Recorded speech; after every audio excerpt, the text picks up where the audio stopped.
Well, good afternoon, ladies and gentlemen. Oh, that's my phone telling me that we're live. Good afternoon, ladies and gentlemen.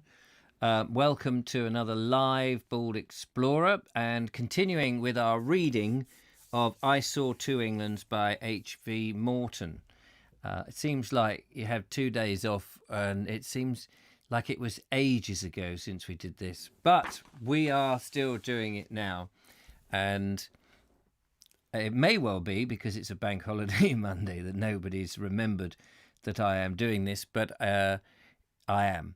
The other thing is that for some reason the YouTube studio has been playing up because it actually doesn't tell me when people are watching anymore or how many likes the thing gets. I don't know why that is, but it doesn't. And it's been like that for a while. Graham Roffey, oh yes, it's Monday. Hello to you. Hello to Julia. Hello to Luca. Good afternoon. We're doing our reading, continuing our reading of the I Saw Two Englands, H.V. Morton. And we are on chapter 5, and I think he's at Midhurst, so that's quite jolly. Clearly, people can watch this later on if it's such a lovely day, and I don't blame people being outside enjoying the sun. We all need our vitamin D, and I will get outside for a bit as soon as I finish. I've been inside most of the afternoon trying to prepare tomorrow's video. Hello to Andrew Norris. Hello. Hope you are well over there in jolly old Croatia. Well, and Julia says YouTube was difficult in letting me find the stream today. Yeah, well, it's had a bit of time off, you see. The old Vobe's not been on air. Right, let me have a sip of PLJ. Wow, that's tasty. Quite strong too. The town of Midhurst in Sussex cannot be too highly praised, even on a wet day. The rain was falling in vindictive sheets, yet the place looked lovely. It is an old-fashioned town which has known how to grow up without filling itself with ugliness. Like most old English towns, it contains something of everything: Tudor, Georgian, Victorian, and the cellars of Midhurst. What they don't know about smuggling is not to be known. Andrew Norris says, "What? I'm good. I'm sending you a nice film today." Oh, that's good. A nice one. Yes, greetings from Georgia in the deep south to young Master Kellison, who had a birthday only the other day. Happy belated birthday to you, sir. I took refuge from the rain in the oddly dedicated church of St. Mary Magdalene and St. Denis, the headless patron of France. The church has suffered almost as drastic a mutilation as its saint, for restorers and enlargers have had their way with it. I had read somewhere that it boasts an ancient notice asking women not to wear pattens during divine service, but I couldn't find it. I asked the verger, who was cleaning the church, what happened to the notice, and he told me that, as such, a big board was in everyone's way, and that it had been moved to the museum at Cowdrey Park, just outside town. I wonder if there's any place left in England where pattens are still worn, I said. Not one now, I should think, he replied. I don't know what he means by that, pattens. I mean, I assume that's like patterns on your dress. The church notice is evidently the last visible relic of the muddy conditions of Sussex a century ago. So this is must be something different to what I'm thinking about, what patterns are. It's P-A-T-T-E-N-S, patterns, as opposed to patterns. Mud, said the verger. I've seen more mud where I was born than ever I'll see in Sussex. I'm Lincolnshire. They've got the most affectionate mud in England there. When I was a boy, I well remember the women wearing pattens. I wonder if that's how you pronounce it. You know what they're like, don't you? They're thick woolen soles raised about 4 inches off the ground on iron hoops. Women used to slip their feet into them before they went out in the mud, and they took some walking in, I can tell you. And when I was a lad, I can remember old men wearing smocks, but it's many a long year since I've seen one of them. As I left the church, it was still raining, and now and again came a dull rumble of thunder. Still seeking refuge, I entered the shop of an antique dealer, and after giving him a lot of trouble, which he didn't seem to mind at all, spent a few shillings on 2 Georgian shields, one a quadriga in full gallop, and the other a minute coach and 4, both of them beautifully engraved. Instead of resenting the time I'd taken up, this quiet gentleman showed me all his treasures and told me how he had found them. "The house used to be a depot for smugglers," he said. It must have belonged to someone very respectable, and probably because of that it was one of their hiding places. Come and have a look down in the cellar." Like many houses in the town, the house, like many houses in the town, had a bland and blameless Georgian exterior, but the interior was a mass of old ship's timbers, the colour of snuff, and as hard as iron. The cellars were like the crypt of a church. "That's where they hid the stuff," said the antique dealer in his mild voice. "Over there.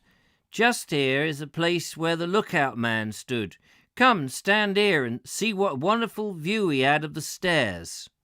It was true. He had a wonderful view of old white steps creeping down into the darkness.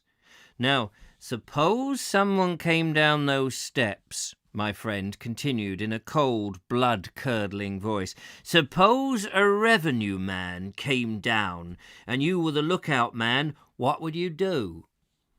"Offer him a bottle of brandy," I said, trying to laugh off the feeling of creepiness that was coming into the cellar. "Oh, no, you wouldn't," replied the smooth voice. "Look here. You just open up this flagstone, and underneath is a passage. You would just disappear. Simple, wasn't it?" We climbed to the attics, where he had discovered a priest hole tucked away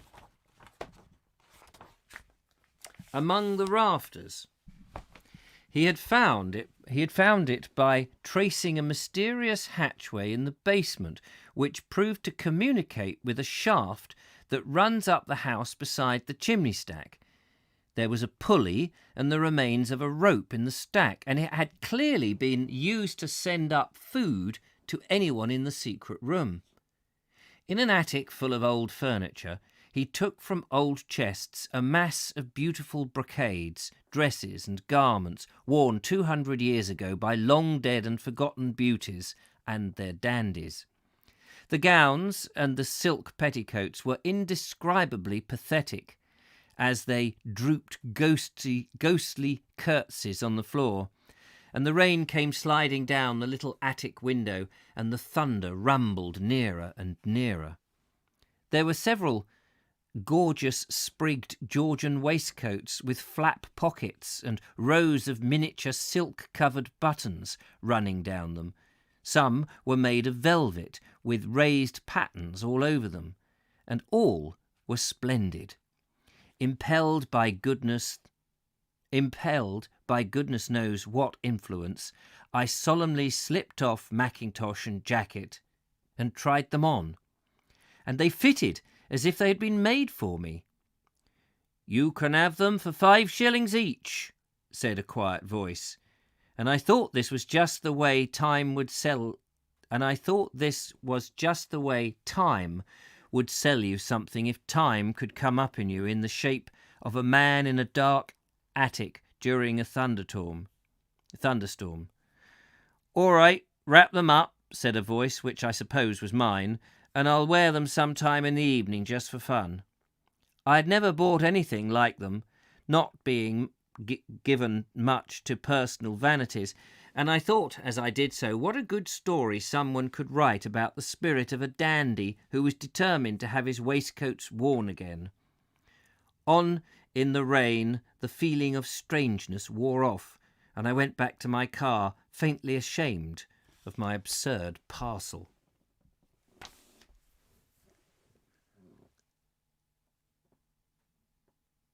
Ben Reeves says pattens are apparently protective overshoes. They look like a wooden wedge with a hoop to hook your normal shoes onto. Built out of pattern shoes rather than built-in platform shoes. There you go. How interesting is that? Interesting, even, is the word I might have been trying to speak. In stark ruin, the stark ruin of Cowdrey House outside Midhurst is a testimony, as the story goes, to the fulfilment of a family curse. Once the rival in size and splendour of Hatfield and Audley End, Cowdrey is today a spectacular ruin of a great Tudor house, as you'll see anywhere in England. For more than 130 years, it has stood as a devouring fire left it in the 18th century, and no attempt has ever been made to rebuild it. The caretaker who conducted me through the ruins pointed out the remains of the great banqueting halls, enormous courtyards, vast galleries and towers, and told me the best-known story in this part of Sussex, the story of the curse of Cowdrey. It goes back a long way, and the curse lay dormant for 2 centuries, striking down with shocking unfairness the innocent descendants of those who had been cursed. The story is that Anthony Browne, a friend of Henry VIII, was one of those Catholics who managed to reconcile his conscience with the passion of estates taken away from the church. Among Henry's gifts to his friend was Battle Abbey. Browne pulled down the church, the chapel house, and the cloisters, and established himself in the abbot's lodgings. It is said that one evening when he was feasting at Battle, a monk appeared and pronounced a curse upon him and his family, concluding with the words, "By fire and water thy line shall come to an end, and it shall perish out of the land." Browne inherited Cowdrey, and after his death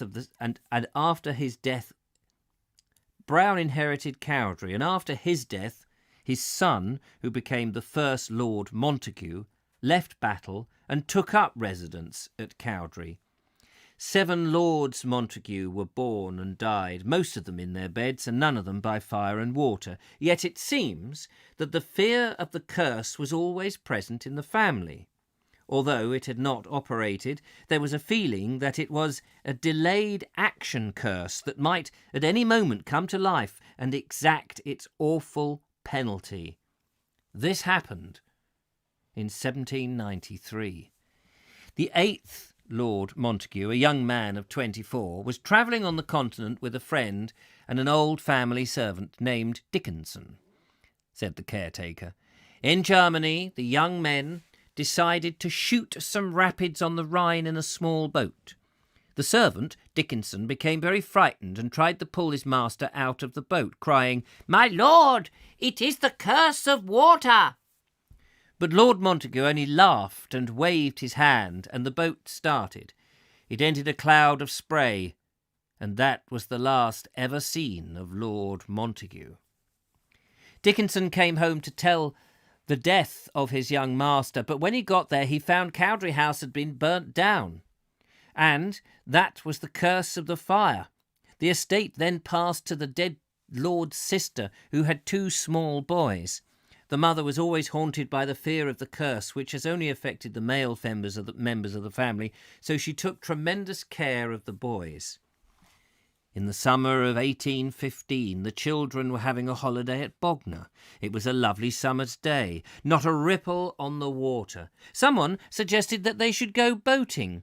The boat heeled over on a smooth sea, and both boys were drowned. There was no one to succeed. The family had ended as the monk said it should, in water and fire. After this impressive recital, I asked for the later history of the estate, and in 1843 it was bought by the Earl of Egremont, not the Earl of Egremont, Earl Egmont, from whose family it was purchased in 1909 by Sir Weetman Pearson, who became the first Lord Cowdrey. The modern mansion stands some distance from the ruins of old Cowdrey House, and if you wish to see a perfect picture of a haunted grange, go to Cowdrey on a wet day, or better still, by moonlight. It's funny, I was reading about this curse only this morning in another book called Secret Sussex, and it said that the curse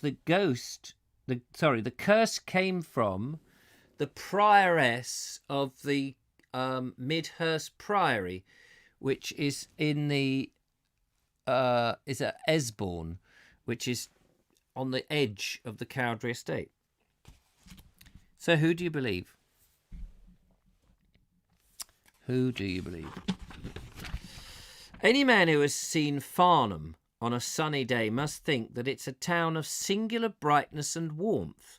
It is a town of red brick, which looks from the outside as though it has been built in the reigns of Queen Anne and the first of the Georges, but inside it is often darkly beamed with tuna. I thought Farnham was a town.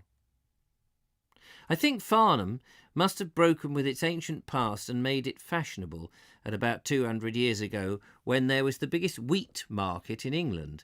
There was a good deal of money about at the time, and no doubt the merchants of Farnham were only too glad to pull down the black and white Tudor house fronts and to rebuild them in elegant red brick of the day. When Defoe passed that way in 1724, a resident told him that on market day he had counted 1,100 teams of horses drawing carts and wagons loaded with wheat. And you can still see, leading off the main street of Farnham, what were once yards where the wagons were parked. Most of these are now built over with small brick houses. Farnham's fame as a wheat market was due probably to the Dutch War, which made it dangerous to send wheat to London by sea.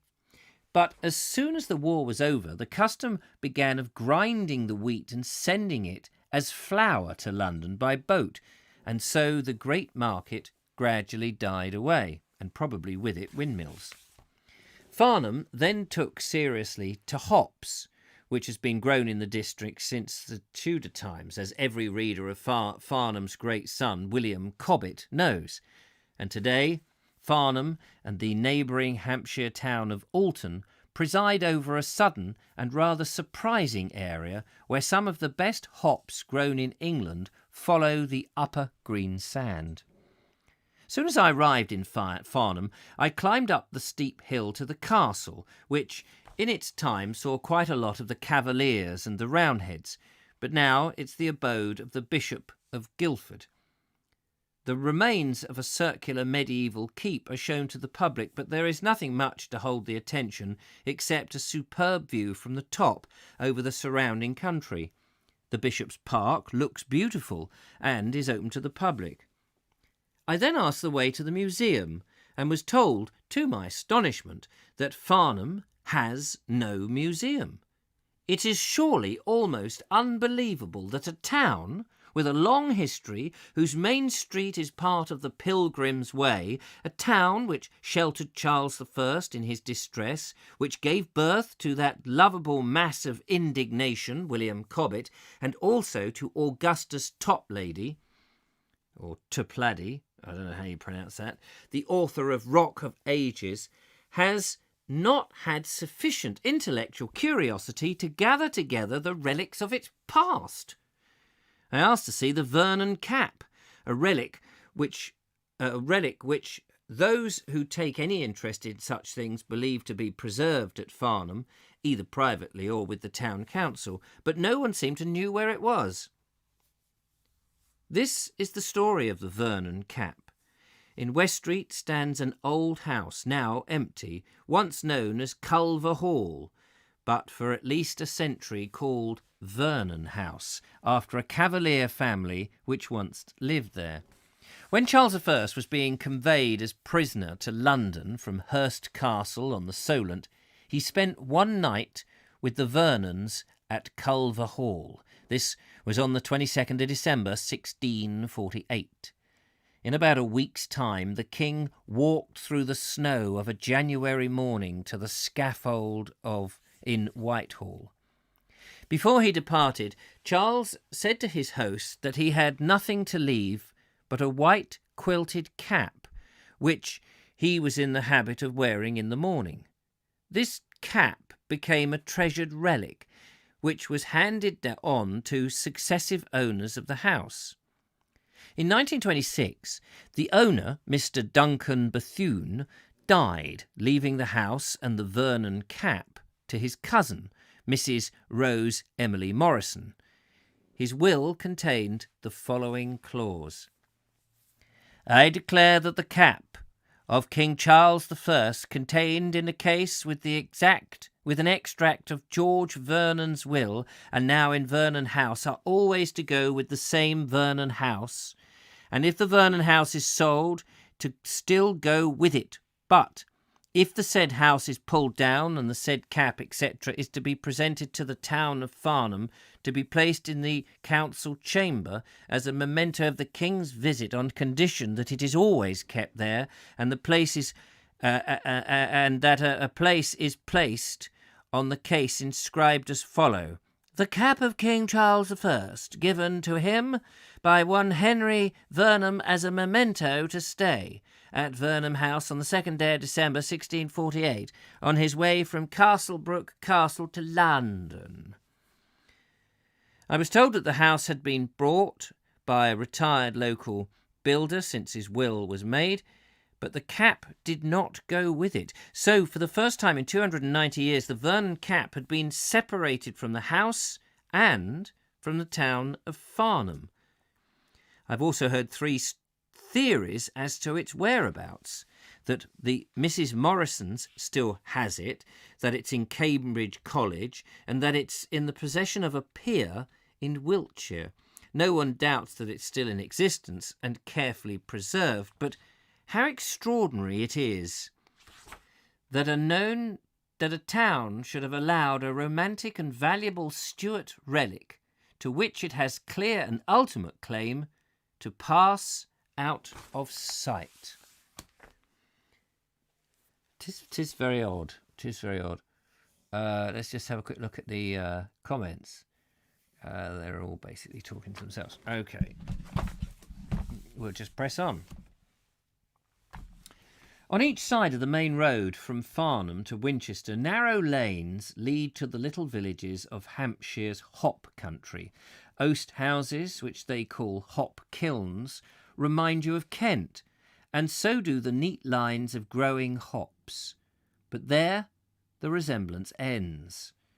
The country is on a larger scale. It's wider, windier, and generally less cosy, and there are long views eastward over Surrey, and south over a network of green fields darkened with woods and varied by steep wooden hills called hangers to the downs beyond Petersfield.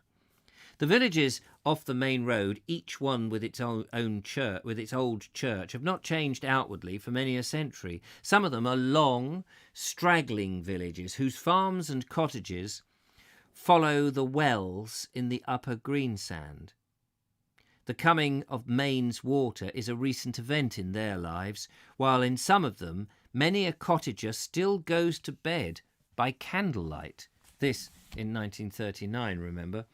Among the population of these villages are a few remarkable old men who began life herding sheep over 60 years ago, but nowadays sheep are almost extinct in this part of Hampshire.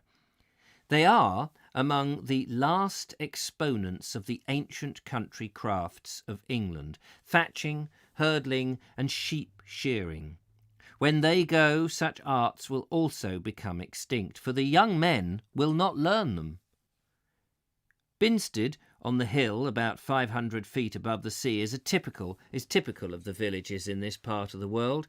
It has a fine late Norman church, and in the churchyard stands the war memorial in the form of one of the few outdoor crucifixes of England. The church is of 83-year-old. The church is one of 83-year-old churches in England dedicated to the Holy Cross. The blacksmith's forge is still there in Binsted, and when I wandered there, the smith was shoeing a pony, an act which nowadays has a certain antiquated charm about it. A few yards from the forge, a man was wrestling adroitly with long wands of hazel. You don't hear the word adroitly very often, do you? Engaged in one of the oldest crafts in England, hurdling. He was Jim Clements, who looks a youthful 60, but is in reality 70.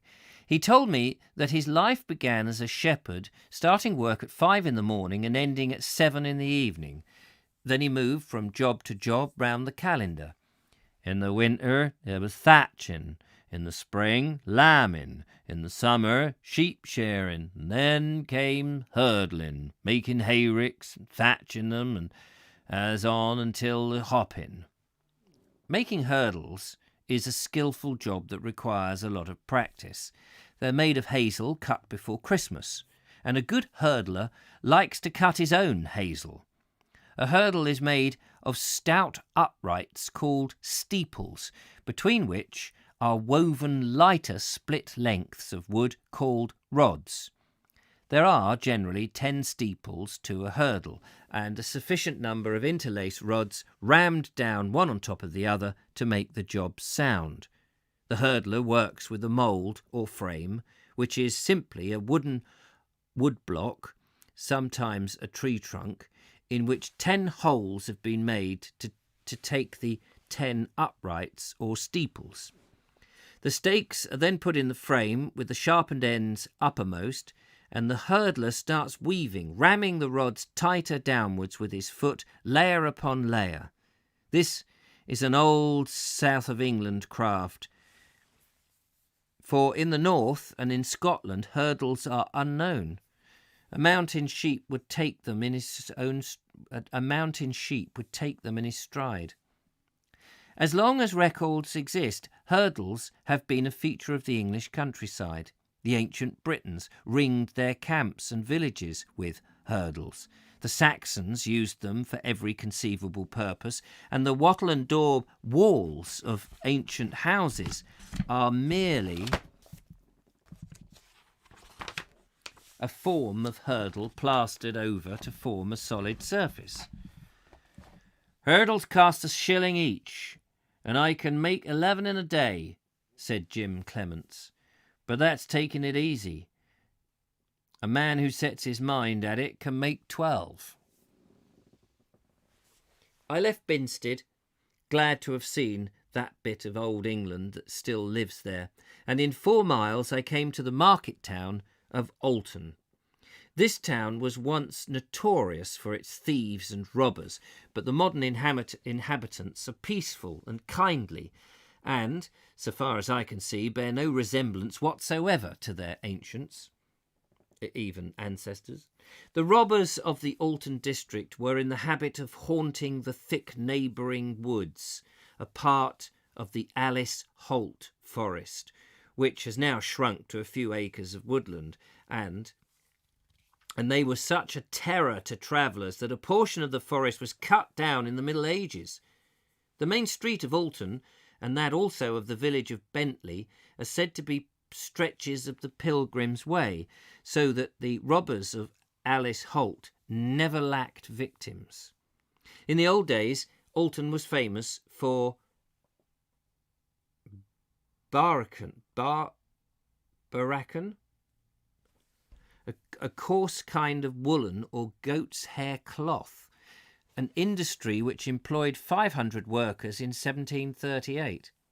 They make no cloth in Alton today, but they have brewed excellent beer for 2 centuries. The sacrometer, an instrument used in the breweries for measuring sugar in solution, was invented by an Alton brewer. Someone told me that I should go to the church of St. Lawrence to see the bullets which Cromwell's troopers shot into the door when Colonel Rolls and 80 cavaliers sought refuge there in 1643, And I've made a video about this very thing with Julian Humphreys. I found them as they had been described to me, round holes drilled into the thick oak doors, a grim relic of the horrible slaughter which took place in the church when the Roundheads eventually forced the doors and saw the Cavaliers lying there shooting across their dead horses. Yeah, I remember that. That was part of crumbling churches, funnily enough. I can't remember if I released it as a separate video. I think I may well have done. This fine old church, which badly needs money spent on it, has a number of remarkable features, notably the early Norman carvings on some of the capitals, the 3 painted frescoes on a pillar. Among the memorials, I was interested to read a brass which commemorated a certain Christopher Wollaston, who was the groom of the chamber and one of the Yogstregery to Henry VIII. I don't know what a Yogstregery, whatever that is. To Henry VIII, Edward VI, and Mary and Elizabeth. I don't know what that is. The 4 reigns occupied only 94 years, and it is therefore obvious that an old man, if he were good at keeping his job, might well have served all 4 monarchs. But the word Yogstregery interested me. I'd never seen it before. Well, neither had I.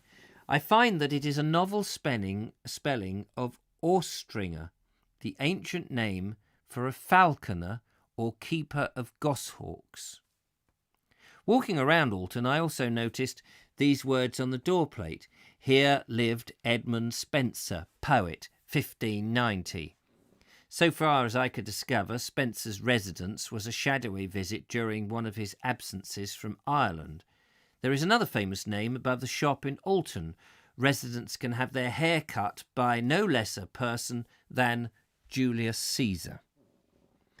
Spenser's vague connection with Alton caused me to reflect how many literary associations are scattered about the countryside within the 10 miles of the town. There is Cobbett at Farnham. From Waverley Abbey, not far away, Scott is said to have taken the name of Waverley Novels at Moor Park. At Moor Park, Dean Swift, then secretary to Sir William Temple, first met Stella, whose name was Esher Johnson. I don't know who the hell he's talking about there. Selborne is linked forever with Gilbert White. Aylesford is the birthplace of Mary Mitford, who wrote Our Village. And just outside Alton at Chowton lived Jane Austen. I think I did a thing at Chowton. Oh no, it was Barry did a thing at Chowton. I did somewhere at Chiverton or something with Julian Humphreys.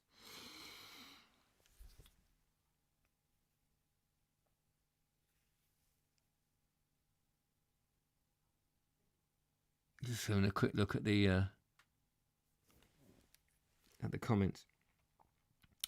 Who can doubt that 2 years of soldiering in Hampshire helped Gibbon to understand the military problems of declining Roman Empire? What are you talking about? Oh yes, I jumped a paragraph.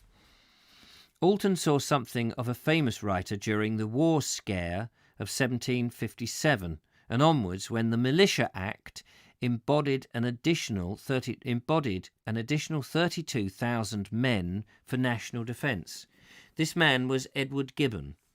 At that time, he was a young man of 20 and was living with his father at Brereton, about a mile south of Petersfield. Both father and son joined the Hampshire militia. Gibbon took over his company at Alton and marched them to I don't know how you pronounce it, Alresford. And there's probably a local way of saying that. On another occasion, he treated his company to Alton ale, which they received with great cheerfulness and decency. Who can doubt that 2 years of soldiering in Hampshire helped Gibbon to understand the military problem of the declining Roman Empire? I would give a lot to put back the clock and see Captain Edward Gibbon marching through Alton at the head of his legion. Before I left this interesting town, I visited Curtis Museum. It's too crowded and deserves better quarters because it has the making of a really good local collection. All the kind of objects familiar to fathers, the grandfathers and the great-grandfathers of Hampshire are to be seen there. Harvesters' barrels, which in the old days were taken into the fields during the thirsty time of the year, clogs and pattens as worn by girls and women over a century or so ago, hourglasses, man-traps, blackjacks, a flageolet, once used in Selborne Church, 2 clarinets played in Bentworth Church, and wood blocks used for making hop sacks, including some fine lions, for that was the mark of the Alton hops in the old days. Farnham, which is doubtedly considerably the possibility...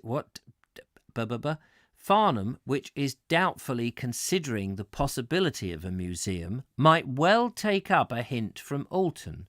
Here is a much smaller town which had the vision to build up a collection with a real educational value, and one that is bound to become more valuable as time moves on. Is it only 4? It feels like it should be 5 o'clock. Jeff Kellison. Crumbling Churches was an edge-of-the-seat must-see video, a testament to your mastered craft. Thank you so much. Yes, I made that some time ago now. But it is a goodie. Goody, goody, goody, gumdrops. I would slightly re-edit it now, but it was, it was okay. I'm sure you've been to Creepy Crawley. Oh, yes, Lee Wilderspin. Would be fun to see a small walk around the video about my hometown someday. Yes, well, I would like to go to Crawley and go to Leopold Road, where the acid bath murderer murdered Mrs. Olive Duran Deacon in 1949 by shooting her in the head and then dissolving her body in sulfuric acid in a small brick, 2-story brick building in Leopold Road. Not that I know anything about it, of course. I wasn't there. Wasn't me, mate. I don't know nothing about it. But I'm sure Crawley has some other history. Was it Lord Worth in Worth Park, Worth Forest? Something like that. Stephen Agger, hello to you. I've been on the Watercress line between Alton and Alresford. How do you pronounce Alresford? Alresford? I know I'm not pronouncing it right. Ed Ovett, nice to see you back. Richard, Ben Reeve mentioned... Oh, yes, about the patterns. Yes, that's right. Morton Loris. My dad told me folk in South Warwickshire had candles well into the 1960s. Well, we certainly had candles in the 70s when they had all the power cuts. But when I was a lad, I don't remember the candles ordinarily, but they certainly had candles, and electricity was only just getting to certain places in Sussex in the, 80 years ago. 80 years ago. 80 years ago. So quick. So time, I just find it hard to contemplate. 80 years ago. I mean, I'm not 80, obviously. 80 years ago doesn't seem that long ago that there were places who did not have telephones, electricity, gas. Those places still don't have gas, of course. Tractors. Alresford, is that what it is? Alresford. Yeah, I knew I was pronouncing it wrong. I went to the little village of Selborne to see the place where Gilbert White was born, and where in later life he wrote so lovingly of birds, animals, and flowers. White was a parson born in 1720, and as he never allowed his portrait to be painted, we know nothing of his personal appearance except that he was thin, upright, and only about 5 feet 3 inches in height. He was a man whose life seems to have been free from the religious, the fantastic, or the romantic. although he rode a lot on horseback, he never, so far as we know, fell off. He never married, and it is even doubted whether he was ever in love. This placid little man has charmed generations because he was an acute observer who possessed not only the ability to make small things seem important, but also of communicating his enthusiasm to others. Day by day, he set down descriptions of the wildlife around him, in his garden, in the fields, in the woods near the little village in which he lived, and so he built up the only natural history book which has become an English classic. Do you know what it's called? And I was just going to sweep my hand back. Oh yes, I can still sweep. I can sweep my hand back and reach it.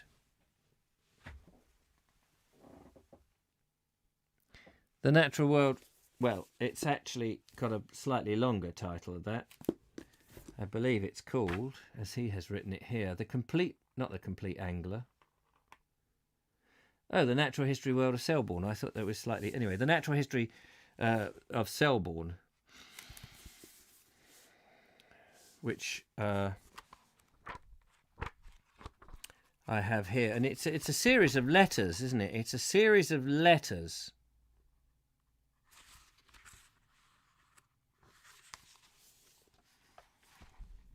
Letter number 1, just to give you a flavour of this particular book. The parish of Selborne lies in the extreme western corner of the county of Hampshire, bordering on the county of Sussex and not far from the county of Surrey, is about 50 miles southwest of London in latitude 51 and near midway between the towns of Alton and Petersfield.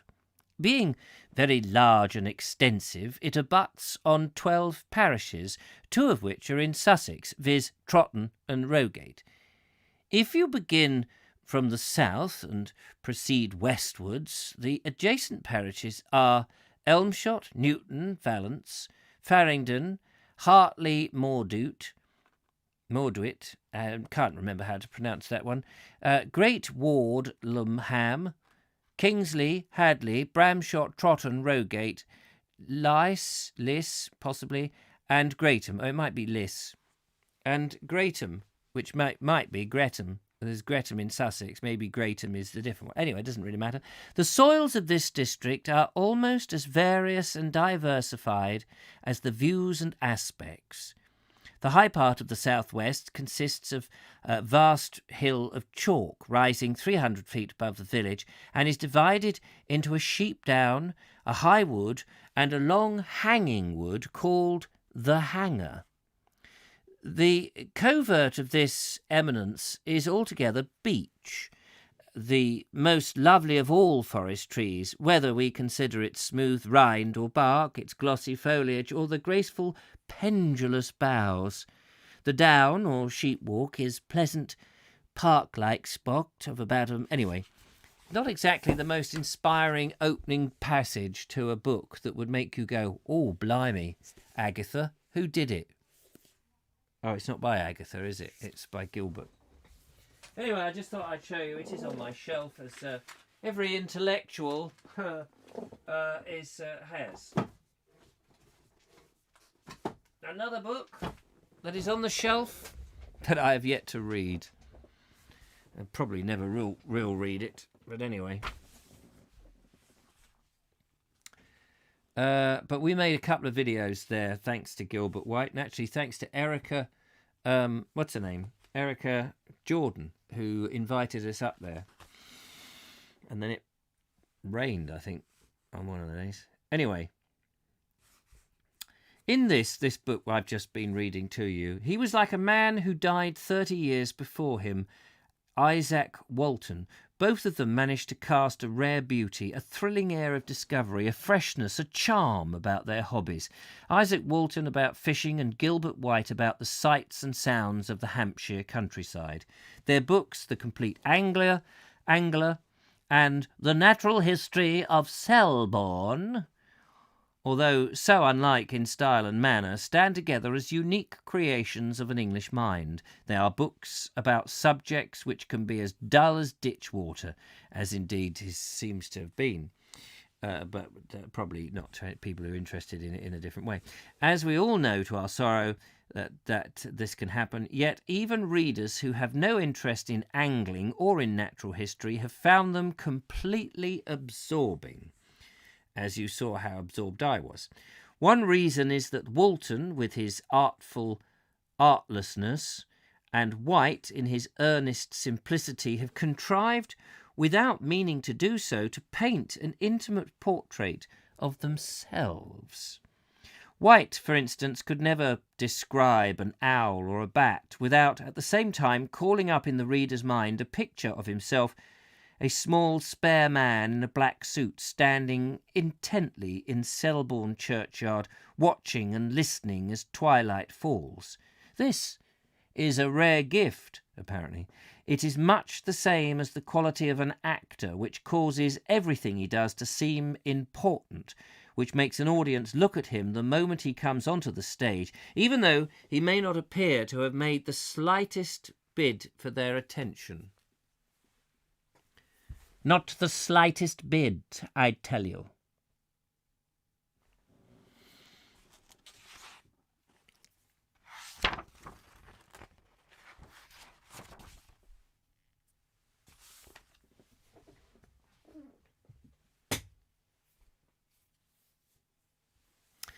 Going to catch the last 15 minutes. Good for you, Rammy Boo. Good for you, Rammy Boo. Good for you, Rammy Boo. I arrived at Selborne through East Weldham and Kingsley, and then up the long, steep hill to the village. Selborne Hanger, which Gilbert White knew so well, is a dense beech wood climbing an abrupt hill and overhanging the village and the surrounding country, and is a notable landmark. The village is small and neat, and as silent as a village can be. Well, it wasn't when Julia and I went there with all this bloody traffic trundling through it. I mean, not as much traffic as you get through, say, Stenning or Alfriston, but enough traffic to think, what? Where are you all going through? But definitely a lot of traffic. Anyway, almost as silent as can be. Wait, the village is small and neat, and as silent as a village can be when it is some distance from a railway station. It is almost a shopless village. That's true. The one shop we saw was shut when we went. I think it was at Tea Rooms or something, and it was closed. And I was going to say an apparently childless one, but I suppose the children were all at school.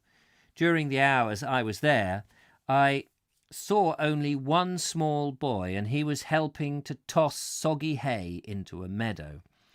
I noticed a strange black cat with withered ears and an almost circular face sitting outside the post office. We saw the same cat. I wondered whether his ears had been lowered in battle or frostbite. As I expected, he dropped his habitual air of battered dignity under the influence of a few kind words, and while I was stroking him, the postmaster came out. "I see you like my old cat there, then," he said. "I like my old George," he said. "He's a funny cat. A soldier brought his grandfather home in a pocket from Siberia." So it must have been frostbite. I thought this was admirable introduction to Selborne. If Gilbert White were living, old George would now be purring his way to immortality. How eagerly the naturalist would have observed him, anxious to discover how a Siberian grandfather might influence a cat's reaction to Selborne. A little farther down the street I came to the village green, which slopes gently up to the ancient church. A notice on the wall stated that charabancs and buses are forbidden to park on the Plestor by order of Magdalene College, Oxford. What a puzzling notice for the innocent stranger. What is a Plestor, and what has Magdalene College, Oxford, got to do with a Hampshire village? Anyone familiar with the life of Gilbert White will remember that the living of Selborne, which the college still holds, was once the land of the long-vanished priory of Selborne, and came into its possession in 1484 when Bishop Waynflete received papal sanction to transfer it to his college. With regard to the Plestor, perhaps White's explanation is best. It is the ancient play-stow or play-place of the village. As soon as I entered the churchyard, I saw the famous yew of Selborne. We've made a video about the yew of Selborne. It is a colossal tree with a girth of about 25 feet, and in the twilight of its vast limbs, which are supported everywhere with wooden crutches, perhaps 100 men might stand in comfort. I don't know about that. I do not know whether, as Selborne claims, it's the oldest yew tree in England, but it is one of the most majestic. I think the yew in the churchyard at Darley Dale in Derbyshire can possibly be its rival. The church, like many of its parts of Hampshire, has a sturdy little Norman nave and medieval windows. In the chancel is a grey stone with the words "Gilbert White" on it, and this is assumed by 9 visitors out of 10 to be the tomb of the naturalist, but it's not. It is his grandfather. White is not buried in the church, but in the graveyard near the entrance to the vestry. Yeah, Julia and I had to hunt around to find his burial place. The most beautiful thing in the church is the modern stained glass window, a memorial to the naturalist, which shows St. Francis and the birds. Every kind of bird known to Gilbert is beautifully and faithfully represented. While I was looking at it, 2 masterful women came in and examined it minutely. Masterful they were, masterful women. "Why, they have put in a hoop poo," asked one. "I'm sure that's got nothing to do with Gilbert White. You only see them in Egypt." I admit for a moment I thought they were right. I'd never seen a hoop po in this country. I've seen them in Egypt in 100. I've no idea what a hoop po is. I guess that's some sort of bird. However, I slunk away to a pew and brought out a copy of the Natural History, which I had in my pocket, and there, in letter 11, I came across the following. "The most unusual birds I observe in these parts were the hoop poos, which came several years ago in the summer, and frequented an ornamental piece of ground which joins to my garden for some weeks. They used to march about in a stately manner, feeding in the walks many times of the day, and seemed disposed to breed in my outlet, but were frightened and persecuted by idle boys who would never let them be at rest." The masterful women had departed by the time I'd found the reference. Otherwise I might have summoned up the courage to tell them that a hoop po has every right to be in the window, odd as I admit he looks there. What a readable book it is! It is almost impossible to look up anything without reading more than you intend. In the old churchyard I found a great headstone, almost buried in the earth, bearing only the letters G.W. I thought how right it is that no spectacular memorial is erected over White's grave, for wherever you look in Selborne, every tree, blade of grass, every bird, every field mouse, every flower, every shadow that passes across the sun is, in a true sense, his memorial, and he would have wished for no other. White was never the vicar of Selborne, as many people seem to think. His grandfather was the vicar, and White was born in the vicarage, which still stands near the church. In his 30s, White became curate at Selborne for a short time, but he didn't begin his intimate association with the village until he was over 40, when he inherited from an uncle a house called the Wakes. He lived there until his death at the age of 73, fulfilling the duties of curate at Farringdon, about 2 miles away, and latterly at Selborne again. The Wakes was in recent years occupied by Mr. Pears of Pears Soap, and is now occupied by Mrs. Bibby, whose name is known in the steamship world. It is shown to the public. It is not shown to the public, though the gardener will kindly conduct visitors around the garden in which Gilbert White made so many of his immortal observations. Well, clearly now it is a Gilbert White museum, and with the other bloke who went to the North Pole or the South Pole, whichever one he was. Can't remember. Like every stranger to Selborne, I climbed the hanger by the zigzag path. We've yet to do that, the lovely Julia and I. It is a short, steep climb through a beechwood as hushed as a deserted cathedral. The trees, which are tall and straight, are almost free from undergrowth. I have rarely seen a more silent wood, a wood more free from rustlings and scurryings, or one in which a man felt less conscious of watching eyes. But I suppose Gilbert White found it overcrowded with life. At the top of the hanger is the wishing stone, with a path worn all about it by the feet of many generations who have encircled it, pretending, no doubt, to make a joke of it, yet in their hearts wishing hard and heartily. I was slightly disappointed by the view, which is not as good as it had been. I was slightly disappointed by the view, which is not as good as I had been led to expect. The vista downward to Selborne through the tunnel of trees is attractive, but the true beauty of the hanger is its silence, its greenness, and the soft carpet of beech mast which crunches beneath the feet of the climber.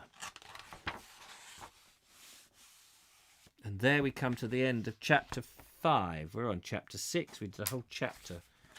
How marvellous is that? And now we're halfway, and it's interesting because, and I'm going to have a look at your notes in a minute, very soon we must get to the second England.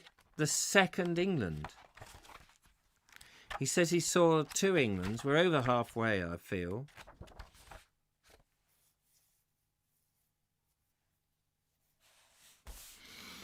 And I know that it's supposed to, the first bit's supposed to be all charming and stuff, and then he gets sort of embroiled with all the preparations for war. So chapter 6 is about this. I see the ruins of Silchester, pass on to Oxford, spend a night at Godstow, and go to Cumnor, where Amy Robestart was murdered, or not, as you might decide for yourself. Passing through Woodstock, I see Blenheim Palace. I go to Fotheringhay, the scene of Mary Stuart's execution. At Peterborough, I conclude my glimpse of pre-war England and return home to await the outbreak of war. So chapter 6 is the last of this section of the book.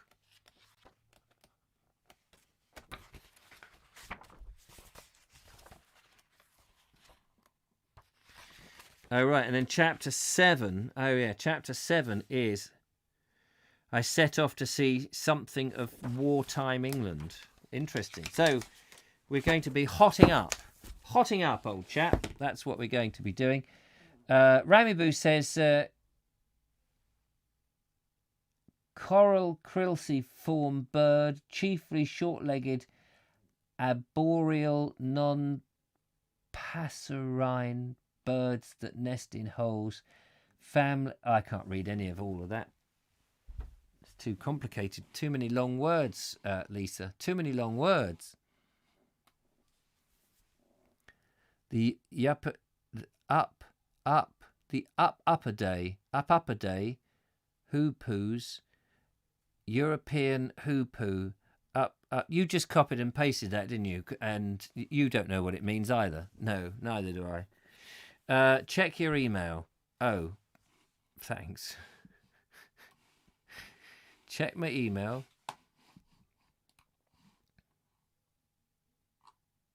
Nothing there. Nothing new there. I can refresh it, I suppose. I'm like that, I've got the skills. Oh, wait a minute. Ramiboo. Oh my God, here we go. What do we go? Oh, it's a YouTube thing.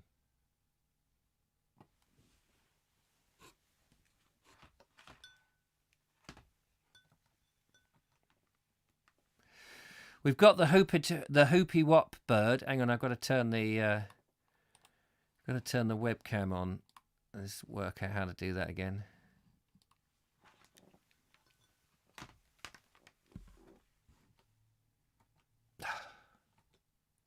Here we are. Look, this is the hoopoo bird.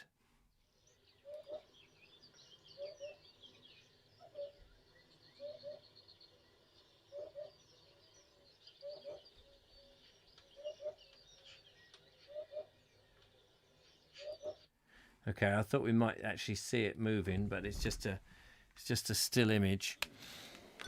Anyway, there we are. That's it. Thank you very much for coming along today, and I will be back again tomorrow, hopefully around 4ish.